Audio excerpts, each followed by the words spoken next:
नमस्कार मंडळी. उकडीचे मोदक कसे बनवले ते सांगते. सारणासाठी आधी 1 वाटी किसलेले ओले नारळ पॅनमध्ये थोडे परतून घेतले. त्यामध्ये 1 वाटी गूळ घातला, छान मिक्स करून घेतलं. त्यानंतर त्यामध्ये ड्रायफ्रूट्स घातले आणि 1 छोटा चमचा खसखस घातली. सगळीकडनं हलवलं. साधारण 10 ते 12 मिनिटात सारण तयार झालं. सगळ्यात शेवटी त्यामध्ये जायफळ घातलं. एकीकडे 1 वाटी पाणी गरम करायला ठेवलं. त्यामध्ये 1 चमचा तूप आणि मीठ पेरलं.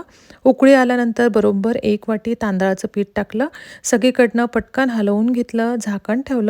ताटात पीठ घेऊन छान मळून घेतलं. नंतर मोदकाच्या साच्याने छान मोदक तयार केले. पाकळ्या करायला अवघड जात असतील तर ही खूप सोपी पद्धत आहे. छान पटपट मोदक तयार होतात. त्यानंतर पॅनमध्ये खाली पाणी टाकून वर जाळीवर मोदक वाफायला ठेवले आणि साधारण 10 ते 12 मिनिटात मोदक खूप छान तयार झालेले आहेत.